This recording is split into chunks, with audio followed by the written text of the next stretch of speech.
নমস্কার বন্ধুরা, ভদ্রসর study centre চ্যানেলে তোমাদের স্বাগতম। তোমাদের জন্য দারুণ একটি সুখবর। বিএসকে অর্থাৎ বাংলা সহায়তা কেন্দ্রের তরফ থেকে অবশেষে বিজ্ঞপ্তি জারি হয়েছে, যেখানে তোমাদের আবেদন প্রসেসও শুরু হয়েছে। আজকের এই ভিডিওর মাধ্যমে তোমাদের রেজিস্ট্রেশন থেকে শুরু করে সম্পূর্ণ আবেদন প্রসেসকে তোমাদের দেখাবো। তোমাদের বলে রাখি, ডেটা এন্ট্রি অপারেটর যেখানে 2922টি শূন্যপদে নিয়োগ করা হচ্ছে এবং তোমাদের অন্যান্য যা বিজ্ঞপ্তি আসবে সবার আগে সেই ইনফরমেশন তোমাদের কাছে আমি প্রোভাইড করে দেবো। তোমাদের এই যে নিয়োগ, বিএসকে তো বিভিন্ন ডিস্ট্রিক্ট ওয়াইজ আছে, তো যতগুলো জেলা আছে প্রত্যেকটা জেলাতে কিন্তু বিএসকের অফিস আছে। সেই অফিসেই কিন্তু তোমাদের পোস্টিং হয়ে যাবে। তুমি যে জেলা সিলেক্ট করবে সেই জেলাতেই কিন্তু তুমি পোস্টিং পেয়ে যাবে। অবশ্যই কমেন্টে প্রত্যেকে তোমাদের জেলার নাম কিন্তু কমেন্টে উল্লেখ করবে। আজকের ভিডিওটা প্রত্যেকের জন্য খুব গুরুত্বপূর্ণ হবে। তোমরা অবশ্যই দেখে নাও যে কিভাবে তোমাদের রেজিস্ট্রেশন করতে হবে, কিভাবে তোমাদের পোস্ট সিলেক্ট করে আবেদন করতে হবে। তো চলো ভিডিওটা শুরু করছি। প্রত্যেকটি তথ্য তোমাদের কাছে তুলে ধরছি। এরকমই গুরুত্বপূর্ণ আপডেট আমি প্রতিনিয়ত তোমাদের কাছে প্রোভাইড করে থাকি। এরকমই গুরুত্বপূর্ণ আপডেট সবার আগে পাওয়ার জন্য অবশ্যই চ্যানেলটাকে সাবস্ক্রাইব করবে, বেল আইকনটাকে অল করে রাখবে। তো চলো ভিডিওটা শুরু করলাম। তো দেখো, এখানে তোমাদের আবেদন করার জন্য বিএসকে রিক্রুটমেন্ট দেখতে পাচ্ছ, বিএসকে তরফ থেকে যে recruitment.com এই অপশানে তোমাদের ক্লিক করে আবেদন করতে হবে। এর লিঙ্ক আমি ডিসক্রিপশানে দিয়ে দেবো। তোমাদের 7ই মার্চ থেকে 20 মার্চ পর্যন্ত তোমাদের আবেদন নেওয়া হচ্ছে। এখানে আবেদন যারা করবে, যারা সিলেক্ট হবে, তাদের কিন্তু কোনো রকম রিটিন এক্সাম কিন্তু হবে না। কি হবে? স্ক্রিনিং টেস্ট হবে। অর্থাৎ তুমি যে আবেদন করলে সেইগুলো চেক করা হবে যে সঠিকভাবে সঠিক ব্যক্তি সে আবেদন করেছে নাকি, সেটা চেক করা হবে। যারা যারা সেখান থেকে পাশ করবে, অ্যাপ্রুভাল পেয়ে যাবে, তারা পরবর্তী টেস্টে চলে যাবে, যেখানে পার্সোনালিটি টেস্ট অর্থাৎ তোমাদের ইন্টারভিউ হবে। এই ইন্টারভিউটার ভিত্তিতেই কিন্তু তোমাদের ফাইনাল সিলেকশন করা হচ্ছে। ক্লিয়ার ব্যাপারটা? তো চলো এবার একদম তোমাদের ফর্ম ফিল আপটা আমি দেখাচ্ছি step by step. Form fill up করার জন্য কি করতে হবে? তোমাদের এখানে অ্যাপ্লিকেন্ট লগ ইন। দেখো, যারা যারা তোমরা ডিও পোস্টের জন্য আবেদন করবে তাদের ক্ষেত্রেও কিন্তু তোমাদের এরকম লগ ইন কিন্তু তোমাদের করতে হবে। একদম প্রসেসটা বুঝে নাও, রেজিস্ট্রেশন করার সম্পূর্ণ প্রসেস বুঝে নাও, কিভাবে আবেদন করতে হবে সেই প্রসেসটাও আমি দেখাচ্ছি। দেখো, এখানে তোমাদের কি করতে হবে? প্রথমেই তোমরা যারা যারা নতুন ইউজার তাদের সাইন আপ অপশানে ক্লিক করতে হবে। সাইন আপ অপশানে ক্লিক করার পরে অ্যাপ্লিকেন্ট রেজিস্ট্রেশন বলে একটা সেকশন তোমরা দেখতে পাবে। ওকে, তো এখানে কি করবে? এখানে তোমার first name, middle name, last name, তারপরে date of birth, mail ID, mobile number, password এবং কনফার্ম পাসওয়ার্ড এটা ক্রিয়েট করতে হবে। পুরো ফর্ম ফিল আপটা আমি তোমাদের দেখাচ্ছি, তার জন্য ভালো করে স্টেপ বাই স্টেপ বুঝে নাও। দেখো, তো প্রথমে ফার্স্ট নেমটা আমি এন্টার করছি। তো আমি ক্যাপচা কোডটাকে টাইপ করে নিয়েছি। এরপরে রেজিস্টার অপশানে তোমাকে ক্লিক করতে হবে। রেজিস্টার অপশানে ক্লিক করার পরে দেখবে অ্যাপ্লিকেন্ট তোমার সাকসেসফুলি হয়ে গেছে। তো এটা কিন্তু তোমাদের রেজিস্ট্রেশন কমপ্লিট হলো। রেজিস্ট্রেশন কমপ্লিট করার পরে তুমি অ্যাপ্লিকেন্ট লগ ইন অর্থাৎ তুমি যে মোবাইল নাম্বারটা দিয়ে রেজিস্ট্রেশন করেছিলে সেই মোবাইল নাম্বারটা এখানে এন্টার করতে হবে। যে পাসওয়ার্ডটা দিয়ে তুমি ক্রিয়েট করেছিলে সেই পাসওয়ার্ডটা তোমাকে এখানে এন্টার করতে হবে এবং ক্যাপচা কোডটা এখানে বসিয়ে নিতে হবে। তো আমি মোবাইল নাম্বার পাসওয়ার্ড আমি এন্টার করে নিচ্ছি। এই মোবাইল নাম্বার পাসওয়ার্ড এন্টার করে নিয়েছি এবং ক্যাপচা কোডটাও কিন্তু বসিয়ে নিয়েছি। এই কোডগুলো বসানোর পরে তোমাদের কি করতে হবে? লগ ইন অপশানে ক্লিক করতে হবে। লগ ইন অপশানে ক্লিক করার পরে দেখতে পাবে যে পার্সোনাল ডিটেলস, যেখানে তোমার এখানে ফার্স্ট নেম তোমার চলে আসবে, তারপরে তোমার লাস্ট নেম যা যা তুমি এন্টার করেছিলে, মোবাইল নাম্বার, মেল আইডি। তো এখানে তোমাদের পরবর্তী যেটি করতে হবে, ফাদার বা হাজব্যান্ডের নেম এখানে এন্টার করতে হবে। প্যান কার্ডের নাম্বার তোমাকে এন্টার করতে হবে। ভোটার আইডি নাম্বার, এটা কিন্তু অপশনাল। ভোটার আইডি নাম্বার তুমি দিতেও পারো, নাও দিতে পারো, ঠিক আছে।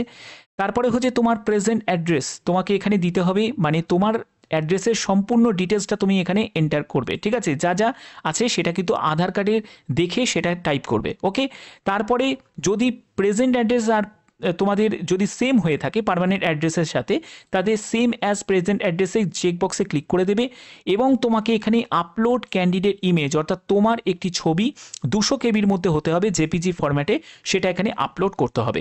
এটা গেল পার্সোনাল ডিটেলস। এর পরবর্তী হচ্ছে তোমাদের কোয়ালিফিকেশন ডিটেলস। দেখো, কোয়ালিফিকেশনের ক্ষেত্রে মাধ্যমিক থেকে তোমাদের কোয়ালিফিকেশন শুরু হবে। তুমি কোন ইয়ারে মাধ্যমিক পাস করেছো সেই ইয়ারটা দেবে। তোমার স্কুলের নাম সেটা এখানে উল্লেখ করবে, বা তুমি বোর্ডের নামও এখানে উল্লেখ করতে পারো। তারপরে পার্সেন্টেজ অফ মার্কস, তোমার মাধ্যমিকে কত পার্সেন্ট নাম্বার ছিল সেটা উল্লেখ করবে। তারপরে হচ্ছে তোমার আপলোড সার্টিফিকেট অর্থাৎ মাধ্যমিকের সার্টিফিকেট তোমাকে এখানে আপলোড করতে হবে। সেটা কিন্তু অবশ্যই মাথায় রাখবে 200 কেবির মধ্যেই যেন হতে হবে, জেপিজি বা পিডিএফ ফরম্যাটে। তারপরে হচ্ছে ট্রান্সক্রিপ্ট। দেখো ট্রান্সক্রিপ্টের কোনো প্রয়োজন নেই, যাদের বেঙ্গলি অথবা ইংলিশ ছাড়া অন্য কোনো ল্যাঙ্গুয়েজে যাদের সার্টিফিকেট আছে তাদের জন্য, তোমাদের জন্য কিন্তু নয়, এই জায়গাটা ছেড়ে দেবে।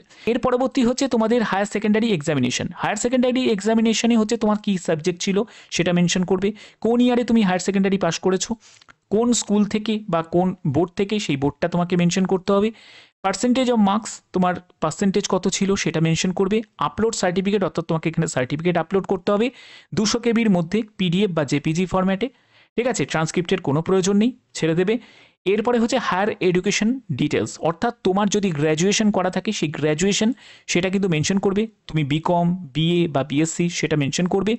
সাবজেক্ট কী কী ছিল সেটা মেনশন করবে, কোন ইয়ারে পাস করেছো, কাউন্সিল বা ইউনিভার্সিটি বা ইনস্টিটিউটের নেম, তোমরা এখানে ইনস্টিটিউট মানে হচ্ছে কলেজের নামও তুমি দিতে পারো, অথবা তুমি ক্যালকাটা ইউনিভার্সিটি বা বর্ধমান বা যে কোনো ইউনিভার্সিটি যা হবে সেটা মেনশন করতে পারো।